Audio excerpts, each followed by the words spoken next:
या बहुत ज्यादा एब्जॉर्ब किया जा सकता है ग्लूकोज को? तो सर्टेन लिमिट तक, सर्टेन अमाउंट तक, सर्टेन अमाउंट तक होगा। यस, यू विल फाइंड कि आपका सर्टेन अमाउंट तक आपका यहाँ पे ग्लूकोज आपका रीअब्जॉर्ब किया जाएगा. After that you don't find any kind of reabsorption happening. So that is something we have discuss in the कुछ क्लास पहले. इसको थोड़ा सा और समझते हैं, इसको थोड़ा और देखते हैं कि यार ये बेसिकली ये बात है क्या. But before starting with that, start किया हमने हमारा सिलेक्टिव रीअब्जॉर्प्शन यहाँ पे देख चुके हैं हम लोग. ट्यूबुलर सिक्रीशन हम देख चुके हैं, कहाँ पे क्या सिक्रीट हो रहा है, कहाँ पे क्या एब्जॉर्ब हो रहा है, वो हम देख चुके हैं और वो आपको याद रखना है. That is something all of you have to remember. PCT में ये सारी चीजें आपकी आती है जिनको हम रीअब्जॉर्ब कर लेंगे. ठीक है. Then you will be having, जब हम बात करते हैं ट्यूबुलर सिक्रीशन की, then hippuric acid, drugs, creatinine and ammonium ions को आप सिक्रीट करेंगे वहां पे, along with certain amount of your H+ ions. इनको भी आप यहाँ पे सिक्रीट कर देते हैं. सो ये भी आप करना है कि ये सब चीजों को आपको वर्ड के बाहर निकालना होता है, right. Then we have seen my Henle's loop. बड़े सिंपल है. वाटर आपका जा रहा है, डिसेंडिंग पार्ट के अंदर रीअब्सॉर्ब हो रहा है. असेंडिंग पार्ट में आपका Na ions, Cl ions, magnesium ion थोड़े बहुत आपके एब्जॉर्ब हो जाते हैं. डीसीटी में क्या हो रहा है वो हम लोग देख चुके हैं यहाँ पे, राइट. वेसोप्रेसिन क्या करता है ये भी आप जानते हो. आप लोग मुझे यहाँ पे बता दो कि वेसोप्रेसिन कहाँ पे आके एक्ट करेगा. So you will find vasopressin acting where. Sir conduct, collecting duct में, तो आपका हो गया आपका कलेक्टिंग डक्ट. हाँ जी, इसके ऊपर आके स्नैप करना है. hand is going to stimulate the water reabsorption and going to stimulate your water reabsorption. तो ये एक चीज आपका करेगा. और दूसरा पॉइंट क्या था इसका, टारगेट साइट क्या था इसका? Loss of water in urine. हाँ, तो वाटर रीअब्सॉर्ब करेगा, लेकिन इसका दूसरा साइड टारगेट क्या था? एक तो था कलेक्टिंग, दूसरा क्या था? Sir DCT. बिल्कुल सही, right. DCT was the next target site over here, जो वहां पे जाके उसे बोलेगा to reabsorb the water. So DCT and collecting are the two major sites जहां पे जाके आप वाटर reabsorption आप यहाँ पे करा रहे हो. ये आपका कर रहा है वैसोप्रेसिन. वैसोप्रेसिन आपका आ रहा था from the posterior part of pituitary gland, ये हम देख चुके हैं. एंड अगर आपको याद हो, अगर आपने चैप्टर 22 पढ़ा है, then posterior part of pituitary gland is also called as my neurohypophysis. It is also called as your neurohypophysis.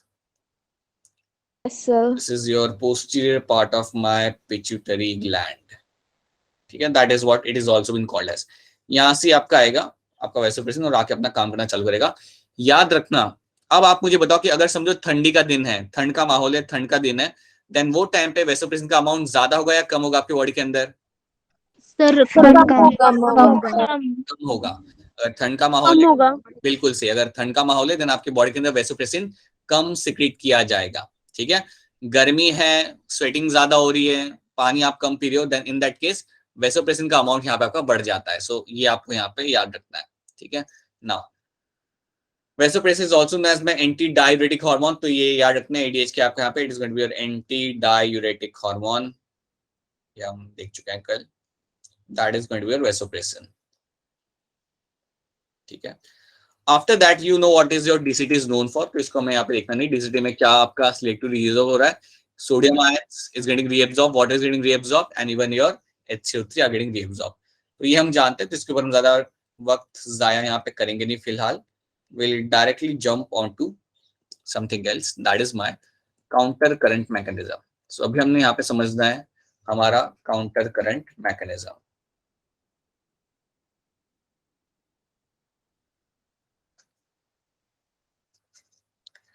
अब जब भी आपसे कोई बात करे काउंटर करंट मैकेनिज्म, या अगर आपको कोई आके पूछ लेता है कि यार एक काउंटर करंट मैकेनिज्म आपके नेफ्रॉन में आपको देखने के लिए मिलेगा, आपके किडनी में आपको देखने के लिए मिलेगा, इसका एडवांटेज क्या होता है? तो आपने सबसे पहले या सिंपली आंसर आप कर सकते हो that this mechanism will help in the concentration of urine. It will make the urine more concentrated. So it actually helps in the concentration of your urine. So concentration of urine, or I would say urine will get concentrated because of this counter current mechanism, right?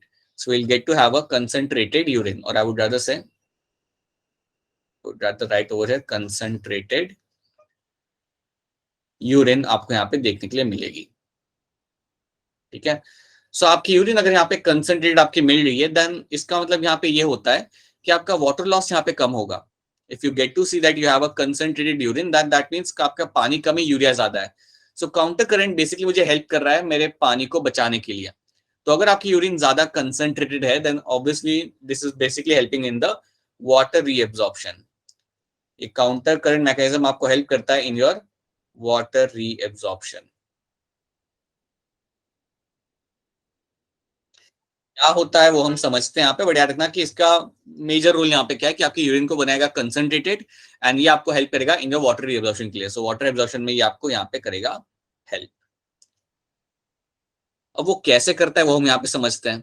अब जब हम बात करते हैं counter current mechanism की, तो आप एक चीज यहाँ पे याद रखिएगा कि आपका हेनलीज लूप की हम यहाँ पे बात करेंगे. That is one thing I will talk about. उसके साथ साथ हम यहाँ पे बात करेंगे something known as your vasa recta. तो यहाँ पे मैं दो टर्म्स यहाँ पे समझूंगा. एक तो यहाँ पे होता है मेरा हेनलीज लूप, इसको हमने यहाँ पे अकाउंट में लेंगे, that is one thing we will take into account. और दूसरी चीज हम यहाँ पे समझेंगे, that is going to be your vasa recta. अब आप सोचेंगे कि यार ये वासा रेक्टा क्या है, ये टर्म तो हमने पहले सुना नहीं था. तो मैं आपको एक चीज यहाँ पे बताना चाहूंगा, और आप सब याद रखिए कि वासा रेक्टा वो सारी ब्लड वेसल्स होती है जो आपको हेनलीज लूप के आसपास मिल जाएंगी. एंड वासा रेक्टा आपको बेसिकली देखने के लिए मिलता है in the juxta glomerular nephron के अंदर. तो अगर हम यहाँ पे पीछे जाके अगर हम ऑब्जर्व करते हैं, so if you just go back over here to my old pictures of your juxtamedullary nephron, अगर हम पीछे यहाँ पे जाके उन्हें ऑब्जर्व करेंगे, देन एक चीज आपको यहाँ पे ध्यान रखनी है, that when you see a juxtamedullary nephron, जो बहुत ही पीछे है, तो यहाँ पे जब इसे आप ऑब्जर्व करते हो तो याद रखना यहाँ पे ये जो आपको जो ब्लड कैपिलरीज आपको यहाँ पे दिख रही है, this are nothing but my vasa recta. ये जो ब्लड कैपिलरीज आपको यहाँ पे ये हेनलीज लूप के आसपास जो आपको यहाँ पे दिख रही है, this are nothing but your vasa recta. ये आपको यहाँ पे है वासा रेक्टा. सो वासा रेक्टा आपको मिलेगा देखने के लिए along with your juxtamedullary nephron. ये कॉर्टिकल नेफ्रॉन के साथ आपको जनरली देखने के लिए आपको नहीं मिलता, राइट? बहुत रेयरली आपको कॉर्टिकल नेफ्रॉन के साथ ये देखने के लिए मिल सकता है. Generally you will get to see this vasa recta with your juxtamedullary nephron. तो आपको इतना याद रखना है कि जो ब्लड वेसल्स मेरी हैं मेरे हेनलीज लूप के आसपास, इनको बोलेंगे हम लोग यहाँ पे एज अ वासा रेक्टा. अभी जो वासा रेक्टा है इसने हमारा बड़ा ही एक इंपॉर्टेंट रोल यहाँ पे प्ले करना है. तो उसको हम यहाँ पे समझते हैं कि what kind of role this particular vasa recta is going to play now. तो हम यहाँ पे देख रहे हैं हमारे, लेट्स ट्राई टू अंडरस्टैंड कि यहाँ पे समझिए कि आपके पास है दो लूप. एक लूप मेरा यहाँ पे है मेरे हेनलीज लूप का. सो अज्यूम दैट यहाँ पे मैं बना रहा हूँ मेरा यहाँ पे Henle's loop. So assume that this is your my Henle's loop.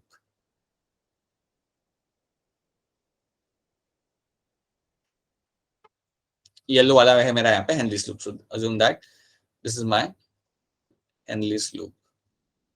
और ये जो ग्रीन वाला मेरा यहाँ पे, ये मेरा यहाँ पे vasa recta. This is going to be my vasa recta over here. अब एक चीज आप यहाँ पे याद रखना कि जब भी हम ये लूप बना रहे हैं तो आपने एक चीज तो आप जानते हो कि you will have a descending part in the Henle's loop. आपका डिसेंडिंग पार्ट यहाँ पे होगा. कलर चेंज करते हैं. ये आपका होगा यहाँ पे डिसेंडिंग पार्ट, राइट? और ये वाला जो पार्ट मेरा होगा यहाँ पे, that will be my ascending part of the Henle's loop. तो ये चीज आप इतनी जानते हैं. अब यहाँ पे एक और चीज आप यहाँ पे याद रखेंगे कि आपके पास हेनलीज लूप यहाँ पे है और उसके बाजू में आपको मिल जाए आपका वासा रेक्टा. अब वासा रेक्टा का भी यहाँ पे आपको लूप दिखेगा, आपको हेयरपिन वाला लूप दिखेगा. तो वासा रेक्टा के अंदर भी आपको मिलेगा यहाँ पे देखने के लिए आपका योर डिसेंडिंग पार्ट. ठीक है, यहाँ पे आपको उसका डिसेंडिंग पार्ट मिलेगा और यहाँ पे आपको मिलेगा उसका असेंडिंग पार्ट.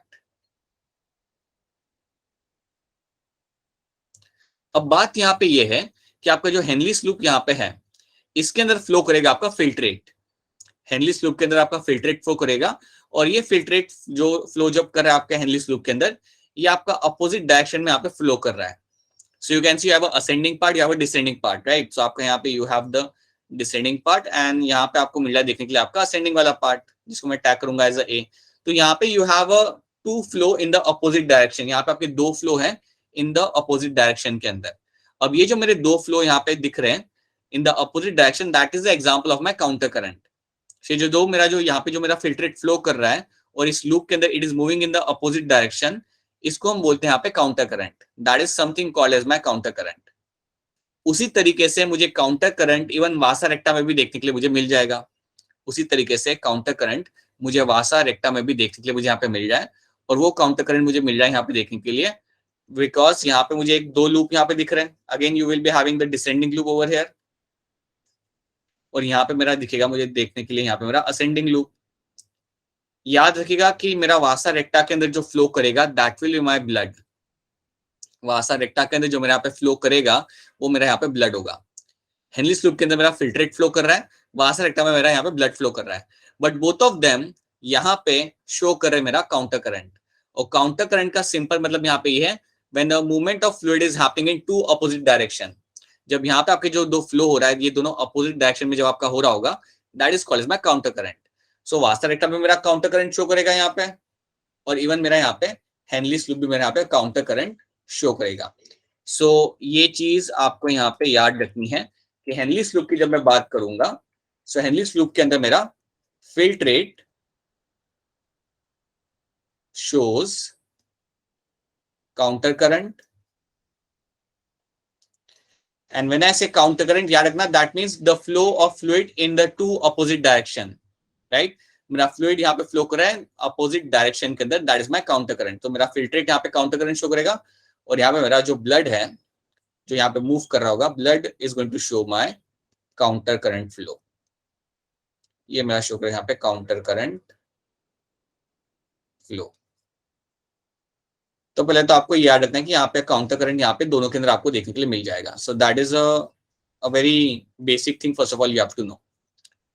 इसके बाद आप इस एरिया को देखोगे तो इतना तो आप यहाँ पे देख सकते हो कि ये जो मेरा जो लूप है, मेरा यहाँ पे जो लूप है जो हेनलीस लूप है और मेरा वासा रेक्टा है, ये कहाँ पे है? ये कॉर्टेक्स में या मेडुला के अंदर है? आप मुझे बता दो पहले कि ये कॉर्टेक्स के अंदर है या मेडुला के अंदर है?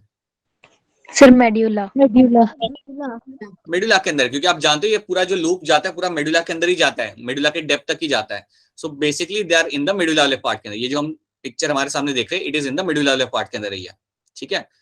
अब ये जो एरिया है, ये जो पूरा जो एरिया है ना मेडुला का बाहर वाला जो एरिया है, so you know that this is the medullary part, right? और यहाँ पे जो भी आपको फ्लूइड मिलेगा, so will get to see some fluid over here. ये जो मेडुला वाला जो पार्ट है यहाँ पे आपको यहाँ पे कुछ ना कुछ आपको यहाँ पे फ्लूइड देखने को मिलता है. और ये जो मेरा रीजन है यहाँ पे, ये जो बाहर का जो जितना मैं आपको रीजन दिखा रहा हूँ यहाँ पे, this region is called as my medullary interstitium. Interstitium, ये याद रखना. जो भी बाहर का एरिया है यहाँ पे, इन 2 लूप के अलावा जो भी बाहर का एरिया यहाँ पे है, उस एरिया को मैं यहाँ पे बोलूंगा एज अ मेडुलरी इंटरस्टिशियम. ये आपको याद रखना है, ये टर्म आपको याद रखना है. जो भी मेरा बाहर का एरिया यहाँ पे है that all area is called as my medullary interstitium. तो ये चीज आपको याद रखनी है. जितना आप नीचे हो उतना आप डेप्थ के पास हो, जितना आप ऊपर हो उतना आप कॉर्टेक्स के पास में हो. अगर आप यहाँ पे बात करता हूँ, अगर मैं कहूँ कि आपको अगर मैं यहाँ पे खड़ा कर देता हूँ, सो दैट मीन्स आप मेडुला में ही हो लेकिन आप कॉर्टेक्स के पास में हो. अगर मैं आपको यहाँ पे खड़ा कर देता हूँ then that means you are in depth of the medulla. आप मेडुला के डेप्थ पे आप वहां पे खड़े हो. ठीक है. तो याद रखना ये जो आपको फ्लूइड आसपास जो आपको दिख रहा है यहाँ पे, this area is called as my medullary interstitium. So इस एरिया का नाम रखना, it is called as my medullary interstitium. इसे हम यहाँ पे बोलेंगे. एक ये चीज आपको याद रखनी है. तो 3 चीजें पहले आप याद रखिए कि what you get to see कि फर्स्ट ऑफ ऑल जब हम बात करते हैं काउंटर करंट मैकेनिज्म की, याद रखना यहाँ पे हमने क्या करना है, हमने हमारे यूरिन को बनाना है कॉन्सेंट्रेटेड, पहली चीज. दूसरी चीज यहाँ पे हम लोग देखेंगे कि आपका वाटर बड़ा कंजर्व होगा. यहाँ पे आपका वाटर कंजर्वेशन बहुत अच्छे तरीके से यहाँ पे हो जाता है. इस मैकेनिज्म का फायदा ये होता है कि वाटर कंजर्व करने के लिए आपको हेल्प करता है. That's the second thing. इसके बाद आपको समझना है कि काउंटर करंट मिल रहा है 2 लोगों के बीच में. यहाँ पे you can get to see vasa recta भी काउंटर करंट शो करेगा बिकॉज यहाँ पे भी उनका अपोजिट डायरेक्शन में फ्लो हो रहा है ब्लड. और आपका हेनलीस लूप भी यहाँ पे काउंटर करंट शो करता है बिकॉज यहाँ पे आपका फिल्ट्रेट अपोजिट डायरेक्शन में आपका फ्लो कर रहा होता है. तो क्या इतना आपको यहाँ पे समझ आ रहा है? क्या इतना पोर्शन यहाँ पे आपको क्लियर है? Yes, sir. Right. Sir I hope जो this- हमारी वासा रेक्टा है और हेनलीस लूप है ये दोनों इकट्ठी प्रेजेंट होंगी. हाँ, ये दोनों आपकी इकट्ठी प्रेजेंट होगी क्योंकि आप देखोगे कि जहां पे आपकी हेनलीस लूप आपका पहुंच है उसके आसपास आपको वासा रेक्टा मिलेगा, वहां तक आपका वासा रेक्टा जाता है. So they will be present all together over there. हम इसे दोनों को सेपरेट ऐसे रखते हैं ताकि हमारी अंडरस्टैंडिंग इजीली हो सके. बाकी तो बिल्कुल कॉइल रहेंगे एक दूसरे के साथ. Yes sir. बट यहाँ पे उन्हें थोड़ा सेपरेट रखते हैं ताकि हम उसे इजीली समझ पाए. So now the next thing what you have to see कि यार यहाँ पे आपका ये यहाँ पे फिल्ट्रेट फ्लो करेगा, यहाँ पे आपका ब्लड यहाँ पे फ्लो करेगा, ये आप जानते हो, इतना तो आपको यहाँ पे दिखे पता चल जाएगा। अब हमें एक और चीज यहाँ पे समझनी है कि जैसे जैसे मैं मेडुला के डेप्थ में जाता हूं ना, मेरी ऑस्मोलैरिटी यहाँ पे बढ़ने लगती है। जैसे जैसे मैं मेडुला के डेप्थ में जाना चालू करता हूँ, I will get to see कि मेरी ऑस्मोलैरिटी यहाँ पे बढ़ने लगेगी। तो समझिए अगर मेरी यहाँ पे ऑस्मोलैरिटी है अराउंड 300 मिली ऑस्मोमोल्स, समझो ये है मेरी यहाँ पे ऑस्मोलैरिटी। तो जितना मैं डेप्थ में जाऊंगा तो नीचे मुझे मिलेगी ऑस्मोलैरिटी अराउंड 1200 मिली ऑस्मोमोल्स।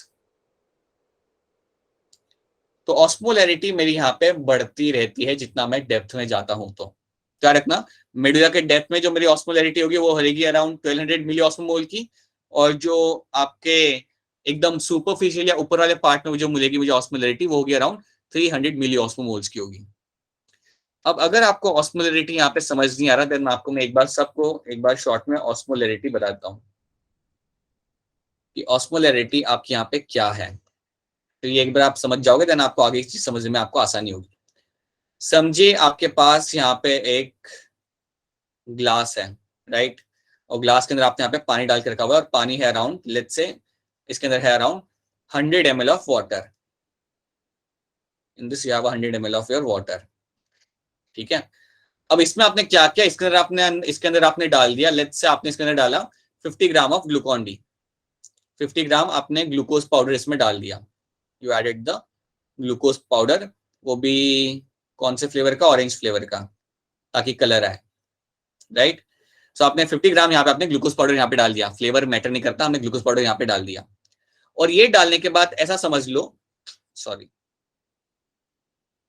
ये डालने के बाद ऐसा समझ लो कि जैसे मैंने इसे डाला तो इसकी ऑस्मोलैरिटी की एक वैल्यू आएगी।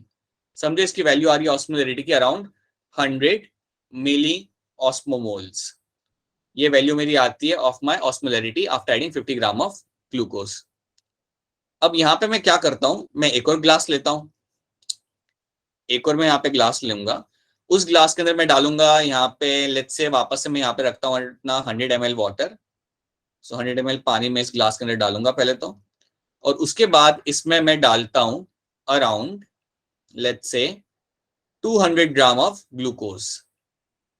200 ग्राम यहाँ पे मैं ग्लूकोज डालूंगा। सो ग्लूकोज पाउडर मैं यहाँ पे डालूंगा, और मैंने ऑरेंज फ्लेवर यहाँ पे रखना है। वापस बता रहा हूँ ऑरेंज फ्लेवर का कोई मैटर यहाँ पे है नहीं। तो यहाँ पे 200 ग्राम यहाँ पे आपका यहाँ पे ग्लूकोज डाल रहा हूँ। अब जब मैंने यहाँ पे 200 ग्राम ग्लूकोज डाला तो इसकी जो ऑस्मोलैरिटी होगी वो काफी ज्यादा होगी, राइट। सो लेट्स अज्यूम कि इसकी ऑस्मोलैरिटी आपकी आ रही है अराउंड, लेट्स से एक रैंडम वैल्यू हम यहाँ पे लेते हैं, वो आ रही है अराउंड आपकी 400 मिली ऑस्मोमोल्स, ठीक है, ये आप इसकी वैल्यू आ रही है। तो ये मैं जो आपको एग्जांपल दे रहा हूं, समझे ये मेरा यहाँ पे ग्लास ए और ये मेरा यहाँ पे ग्लास बी।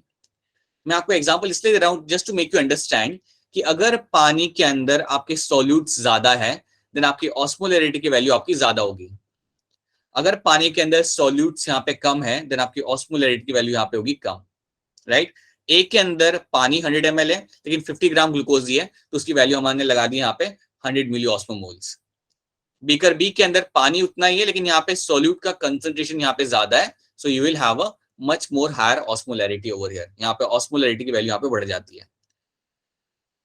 तो अगर मैं आपको कह रहा हूं कि यार मेडुला के डेप्थ में ऑस्मोलैरिटी की वैल्यू ज्यादा है, देन आप श्योरली कह सकते हो कि यार उस एरिया में सॉल्यूट्स ज्यादा होंगे, और जैसा आप ऊपर जाने लगते हो आपका सॉल्यूट का कंसंट्रेशन उतना नहीं होता जितना आपको डेप्थ में मिलेगा, ठीक है।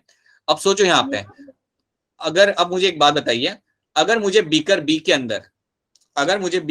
अंदर ऑस्मोलैरिटी बढ़ानी होगी तो मैं क्या करूंगा? सर ग्लूकोज का कंटेंट इंक्रीज करना पड़ेगा। बिल्कुल सही, मैंने यहाँ पे ग्लूकोज का लेवल और बढ़ाना है। मैंने इसके अंदर 200 ग्राम से उसे 400, 500, 600 ग्राम तक मैं करूंगा, और जैसे मैं ग्लूकोज का लेवल इसमें बढ़ाऊंगा देन मेरा ऑस्मोलैरिटी यहाँ पे बढ़ेगा। अगर मैं चाहता हूं कि इसके अंदर ऑस्मोलैरिटी का वैल्यू कम हो जाए, इफ आई वांट कि बीकर बी में ऑस्मोलैरिटी का वैल्यू कम हो जाए, देन मैं यहाँ पे क्या करूंगा? सर वाटर का कंटेंट ज्यादा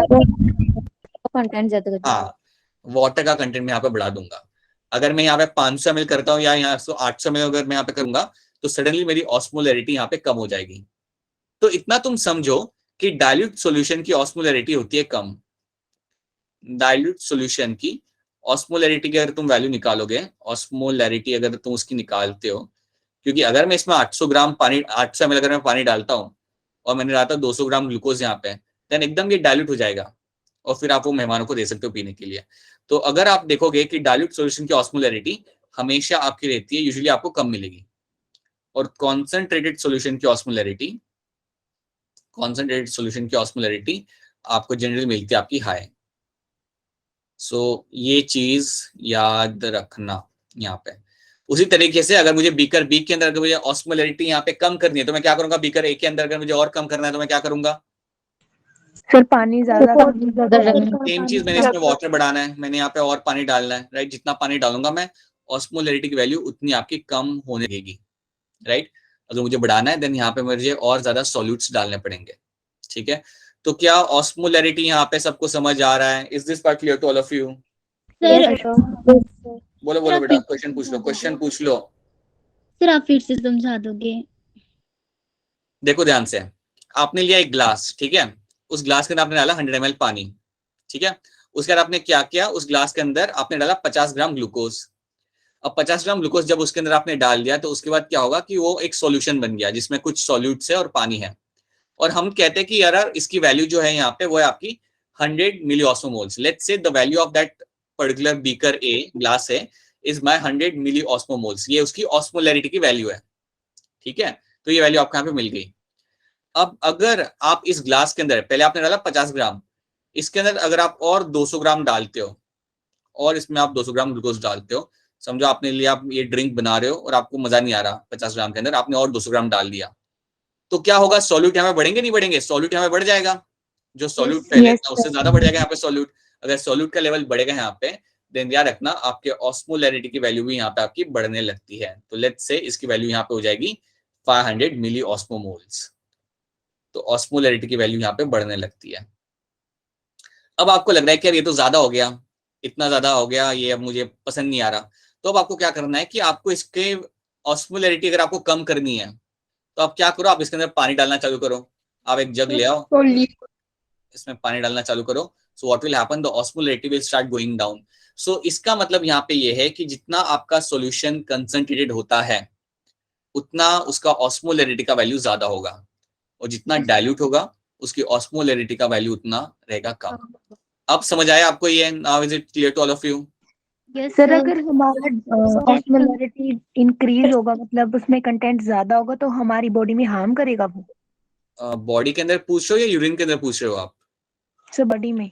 बॉडी में सी, लेट्स से कि अगर आपके बॉडी के अंदर आपकी ऑस्मोलैरिटी का वैल्यू बढ़ रहा है, आपके ब्लड के अंदर ऑस्मोलैरिटी का वैल्यू बढ़ रहा है। अब वो वैल्यू क्यों बढ़ सकता है? Because you have some mineral ions जो ज्यादा हो गए हैं। अगर आपके मिनरल आयंस कुछ ज्यादा हो जाता है, आपकी बॉडी को पता चल जाएगा, आपके ब्रेन को पता चल जाएगा ये वैल्यू आपकी चेंज हो रही है। अगर आपको याद हो तो हमने देखा था कि आपके कुछ रिसेप्टर्स होते हैं जो H+ आयंस के कंसंट्रेशन को डिटेक्ट कर सकते हैं, राइट? तो ऐसे कुछ रिसेप्टर्स होते हैं जो ये वैल्यू को पता कर सकते हैं, यार वैल्यू आपका बढ़ रहा है, मतलब ऑस्मोलैरिटी का वैल्यू बढ़ रहा है। तो लेट्स अज्यूम कि आपकी ऑस्मोलैरिटी, आपकी जो ब्लड की वो आपकी बढ़ने लगती है, तो वो टाइम पे ब्रेन क्या करेगा, ब्रेन काफी पर्पसली आपके जो मिनरल आयंस है उन्हें बाहर निकलना चालू करेगा। It will make sure that कि एक्सेस ऑफ मिनरल आयंस आपके बॉडी से बाहर निकलना चालू करे, जैसे कि हम देखते हैं हमारे डीसीडी के अंदर होता है। डीसीडी के अंदर आप K+ आयन और H+ आयंस को हमने बोला था कि कंडीशनली आप उसे निकालते हो।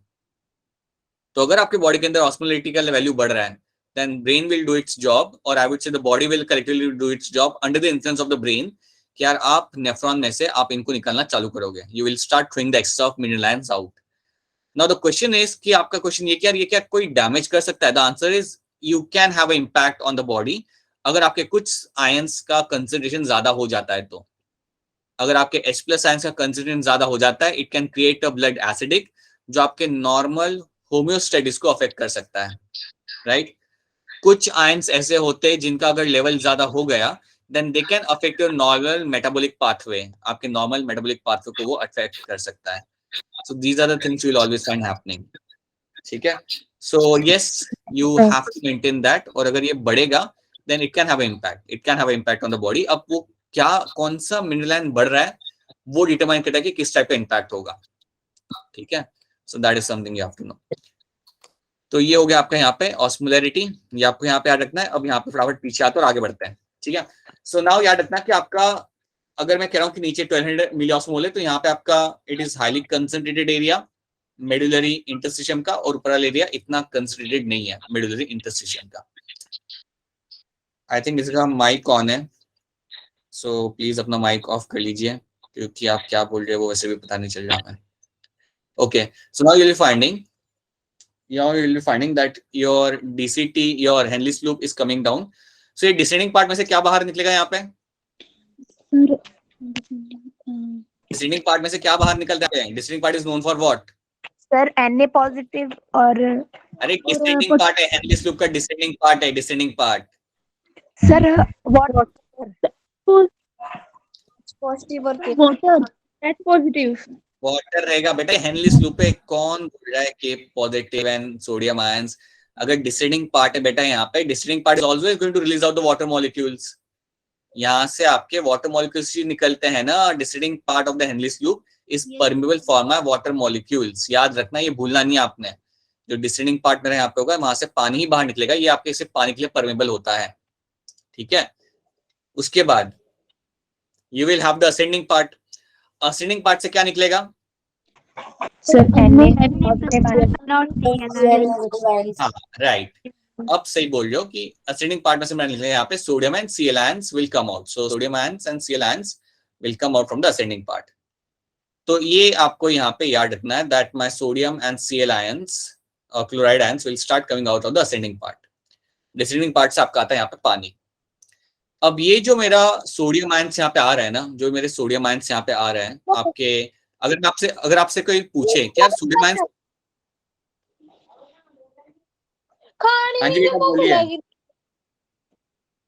नैन्सी ध्यान दीजिए यहाँ पे।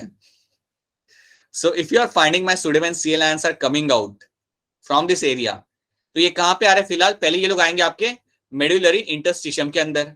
ये आपकी जो फ्री स्पेस है जो आपके बीच में है यहाँ पे, वो है आपके यहाँ पे मेडुलरी इंटरस्टिशियम। तो पहले ये इसके अंदर आएंगे। वहां पे आने के बाद what will happen, this sodium and Cl ions will start getting inside your particular vasa recta. आपके sodium and Cl ions will start getting inside your vasa recta. तो ये चीज आपको याद रखनी है यहाँ पे कि सोडियम आयन और Cl ions will start getting inside the Vasa recta. तो ये जो Na और Cl आयंस मेरे यहाँ पे है, they will start getting inside the Vasa recta. ये यहाँ पे आपके जाना चालू करेंगे। ये भूलना मत, ये जा रहे हैं वासा रेक्टा के अंदर। पहले यहाँ पे है और ये वासा रेक्टा के अंदर जा रहे हैं।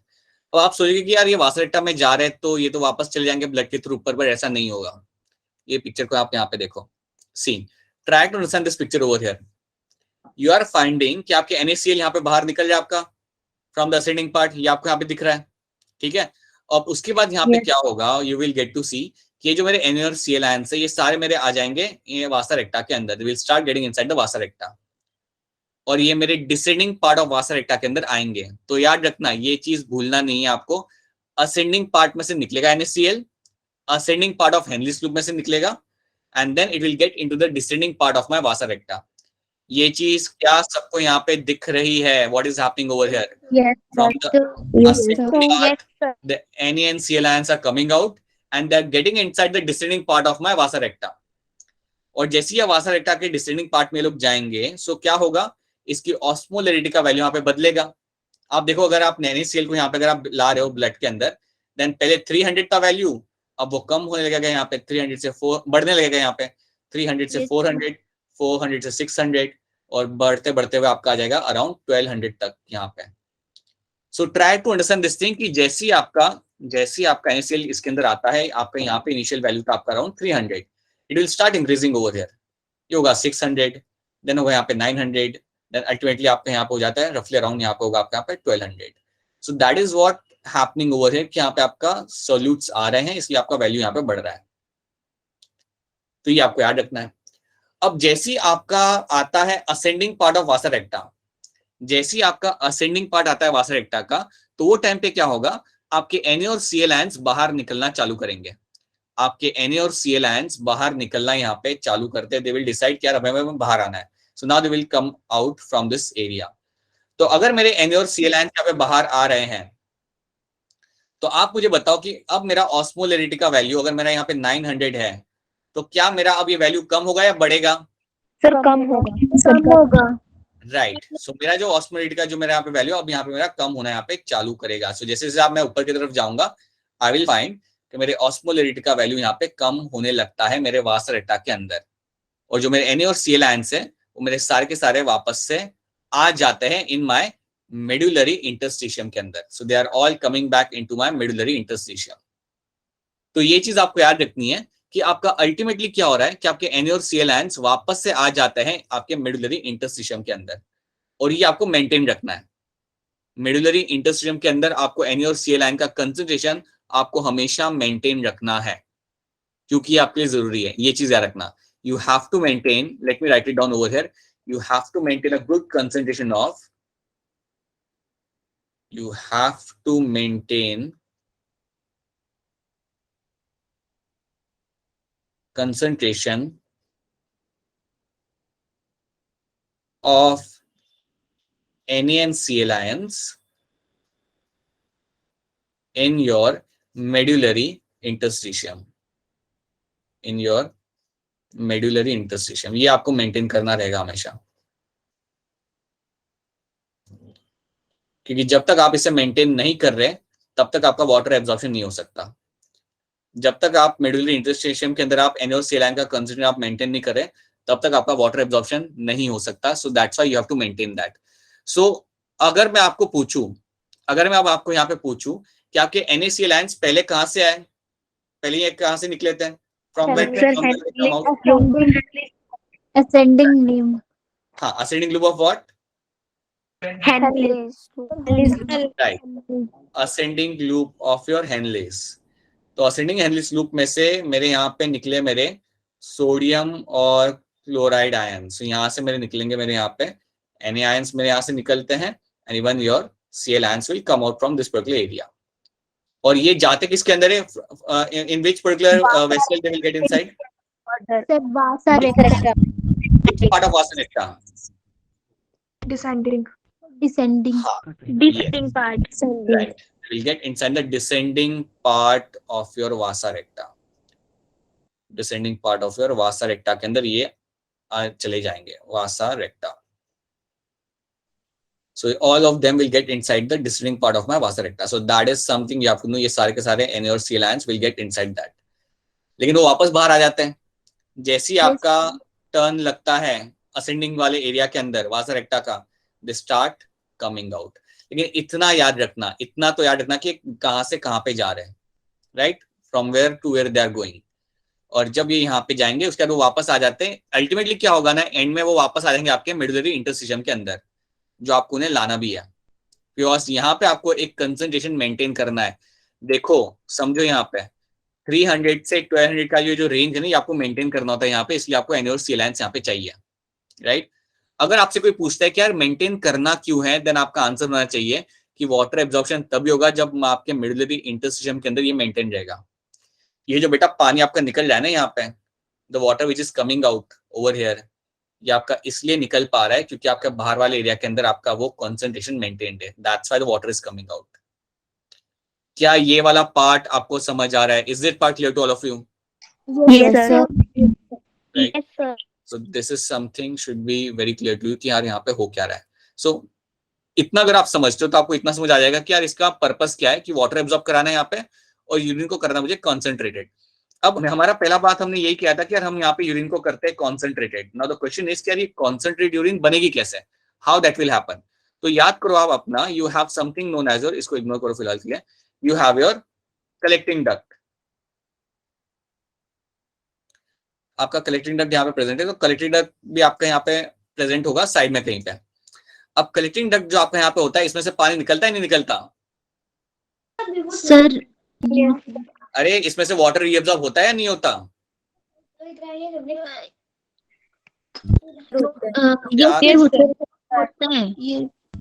अरे वाटर तो बाहर निकलेगा ना यहाँ से, वाटर तो आप बिल्कुल बाहर निकलेगा यहाँ से। अगर आपको याद हो कलेक्टिंग डक्ट में से हम थोड़ा बहुत यूरिया निकालते थे, अगर आपको याद हो, used to take out small amount of urea. हम बोलते थे कि यूरिया हम यहाँ पे बाहर निकाल जाए।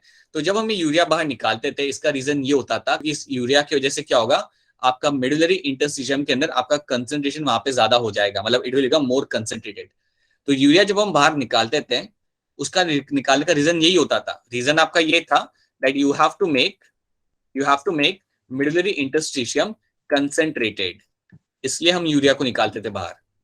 अब आप सोचोगे कि सर अगर ऐसे करके थोड़ा थोड़ा यूरिया अगर मैं निकालूंगा तो ये तो इकट्ठा हो जाएगा मेरा, हो सकता है ना अगर मेरा रोज मैं थोड़ा थोड़ा अगर यूरिया डाल रहा हूँ कलेक्टिंग डक्ट में से तो उस एरिया में यूरिया बहुत ज्यादा हो जाएगा, बट ऐसा नहीं होता, क्योंकि जब आप यूरिया को बाहर निकालते हो थोड़ी देर के बाद इस यूरिया को आप ले आते हो in your ascending part of the Henle's loop के अंदर, इस यूरिया को आप ले आते हो in the ascending part of my Henle's loop. So अगर मैं बताता हूँ अपना यहाँ पे हेनरीज लूप, तो याद रखना ये जो यूरिया मैंने यहाँ पे बाहर निकाला था इसको कुछ टाइम के बाद मैं ले आऊंगा इन the ascending part of my Henle's loop के अंदर। So this urea will get inside the ascending part.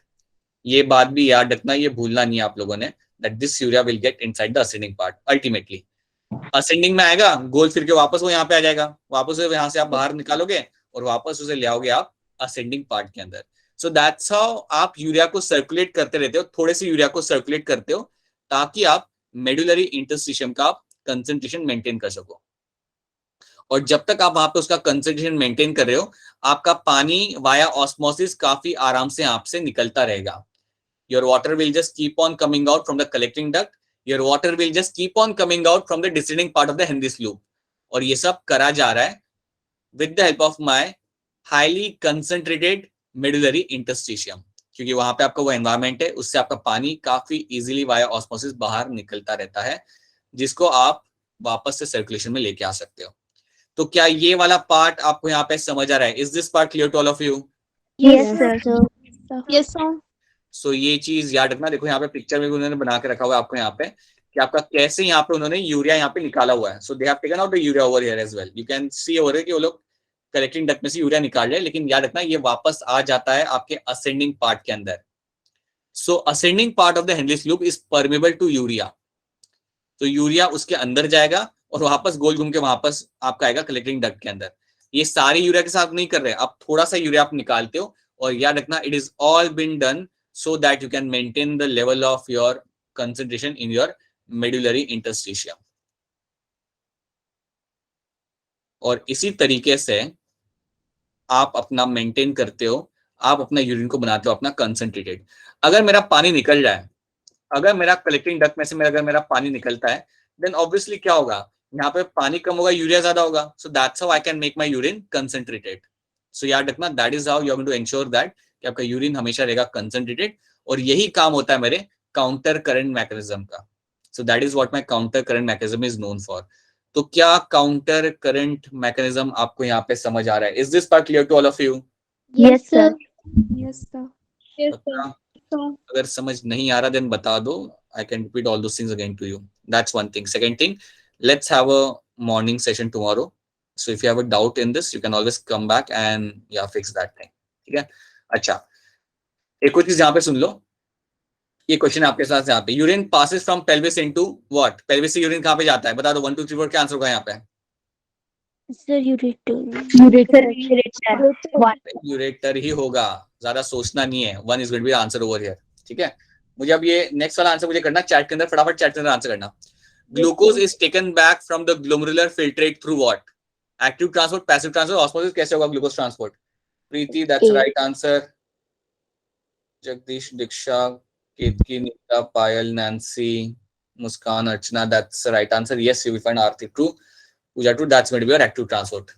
Via active transport आप ग्लूकोज को वापस ले आते हो आपके, you bring that back into the circulation. Right? The hormone that promotes reabsorption of water from the glomerular filtrate. कौन सा hormone यहाँ पे होता है? Right, Tushil, विमलिका, Sir, vasopressin. हाँ जी, vasopressin, right right, vasopressin is the right answer. Yes, vasopressin आपका यहाँ पे सही आंसर यहाँ पे होगा। ठीक है? So always going to be vasopressin, बिल्कुल सही।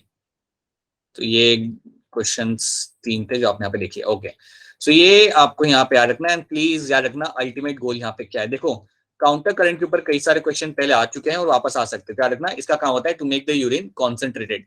एक बहुत बढ़िया क्वेश्चन आया था, क्वेश्चन ही स्टेटमेंट था। स्टेटमेंट ये था, मतलब क्वेश्चन ये था कि इनमें से कौन सा स्टेटमेंट यहाँ पे गलत है, और एक स्टेटमेंट ऐसा था that counter current mechanism helps to make urine diluted. that was a statement and you know that कि वो statement मेरा वहां पे गलत था, so that's why that was the right answer over there. तो याद रखना काउंटर करंट का काम होता है कि यूरिन को बनाएगा वो कॉन्सेंट्रेटेड. अगर कोई आपको कह रहा है कि यार ये यूरिन को डाइल्यूट बना रहा है, देन वो गलत स्टेटमेंट है. Don't take that statement. ठीक है.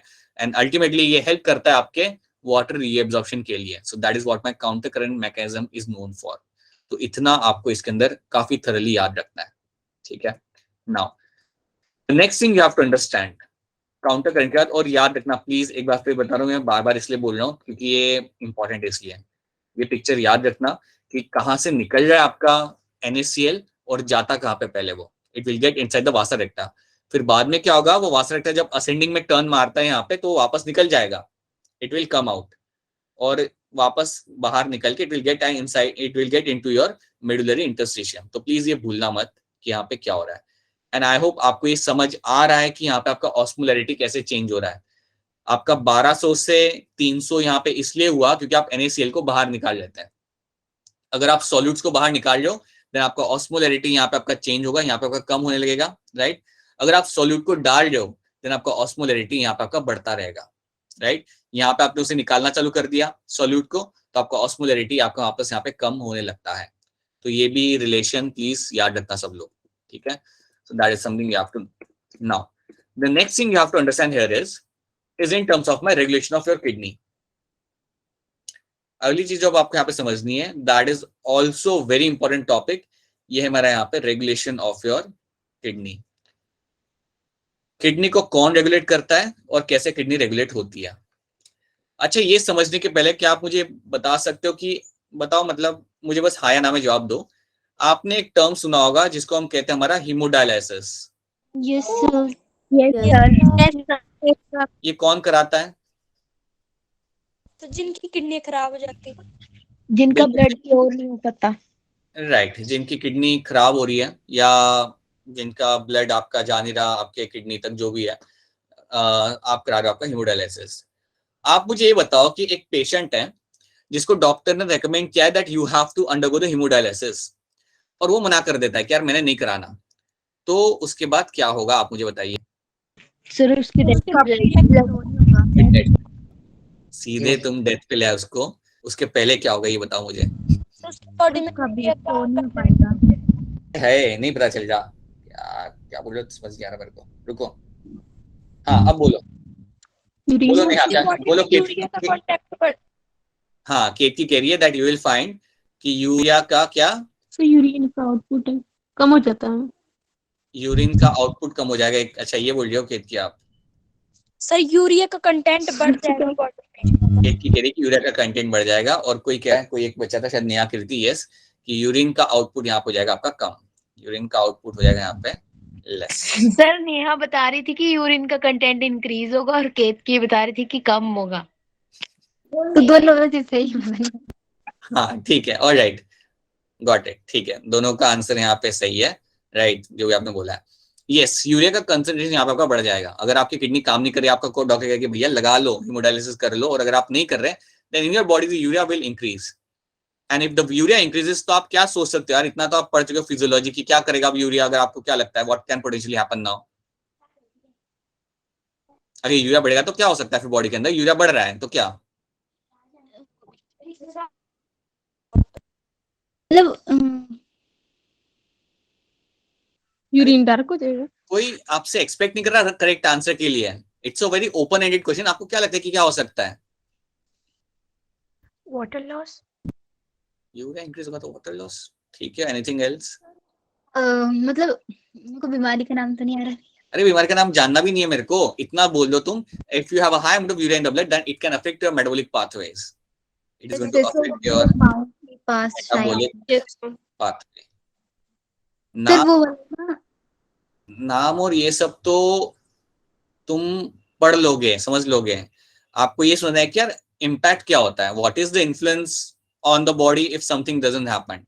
राइट. यूरिक एसिड पे जब बढ़ जाता है तो मतलब अरे वो होता है, that is something different. Right, that uric acid crystal formation in your bones के अंदर इकट्ठा होना, that is a different, that's a gouty arthritis, that is a different thing.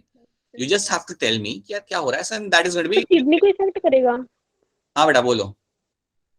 Kidney को इफेक्ट करेगा. किडनी तो वैसे ही अफेक्टेड है बेटा.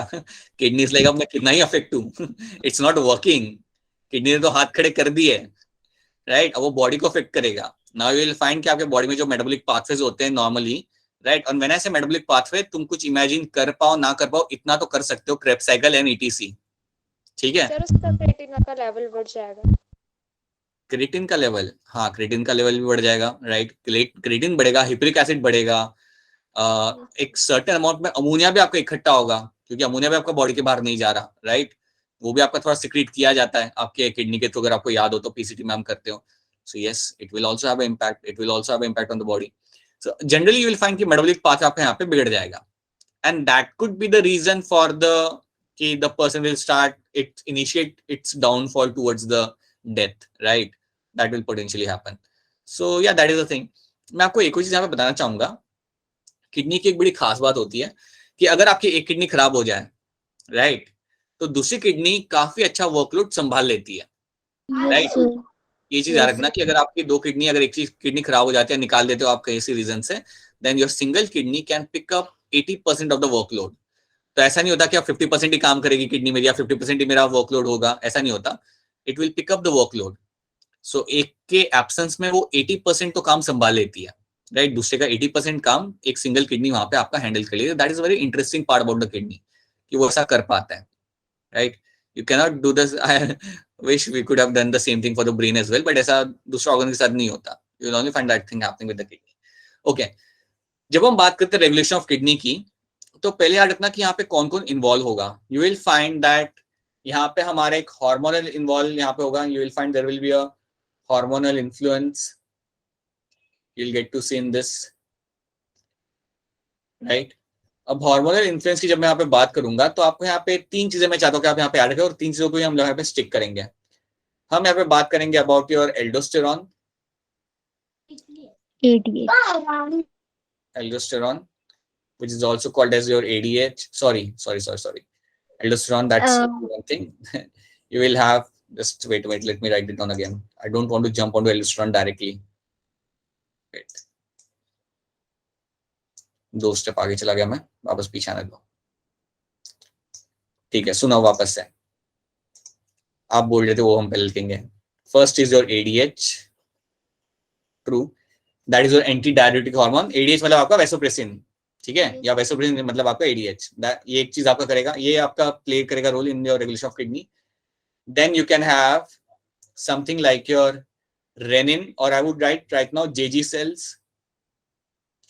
juxtaglomerular cells. इन cells का नाम है यहाँ पे रहा juxtaglomerular cells.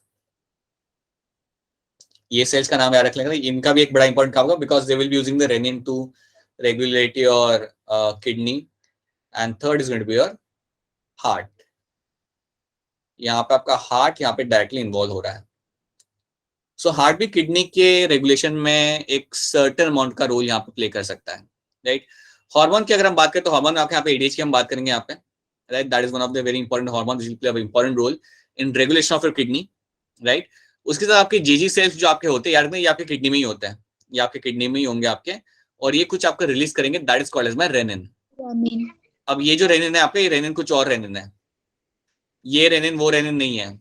इसके पहले जो हमने रेनिन पढ़ा था वो कौन सा था, जो इसके पहले हमने पढ़ा था? मिल्क प्रोटीन डाइजेस्ट करने वाला रेनिन हमने पढ़ा था, जो आपका रहा था स्टमक के अंदर, right. I will be very happy if you can tell me कि वो कौन से मिल्क प्रोटीन के ऊपर जाके ऐड करता है. हैप्पीनेस नसीब में ही नहीं है हमारे. क्या बेटा तुम लोग, केसिन बेटा, casein. It will act on the casein. याद आ रहा है? Casein. Yes, will convert into what? Sir, prorenin. मैं जा रहा हूँ. बहुत अच्छा लगा आप लोग से मिलके. Hoping you a very happy life. कुछ भी बोलोगे मतलब तुम लोग, कुछ भी. बेटा casein will convert to paracasin. याद करो. Casein consists of paracasin. That is something which will be happening with the help of the renin. And then paracasin will combine with the calcium ions and will form calcium paracasinate. कुछ याद आ रहा है? और many of you are like कि ये तो हमने कभी सुना ही नहीं था. सुने What people you do, right? चलो इतना तो करें कि सुना है. चलो खैर कोई नहीं यार. यहाँ पे ADH, यहाँ पे GG cells, and heart over here, and they will have a play a very important role in the regulation of your kidney, right? That is something we'll have to do tomorrow. But ये एक बड़ा ही important topic है जो समझ लेना, right? कल आके इसके ऊपर बेस कई सारे क्वेश्चन बन जाते हैं, and we'll also try to pick up some questions from this thing from your last previous years to see कि कैसे क्वेश्चन इसमें से बनते हैं. So आज हमने बेसिकली एक ही चीज हमने यहाँ पे की है, that is my counter current mechanism and couple of questions, right? So एक बार इसे जाके NCERT से देख लेना अपने एंड से. I would strongly recommend कि NCERT से पढ़ लेना इसे, right? And then अगर कुछ समझ नहीं आता then please let me know, then we can do something about that, right? Yes. Now if you have any question then please go ahead and ask a question. अगर आपके पास कोई question है फिलहाल then please अपने question आप यहाँ पे पूछ सकते हैं, right? In case if you have any, in case if you don't have any question then this is where your lecture ends.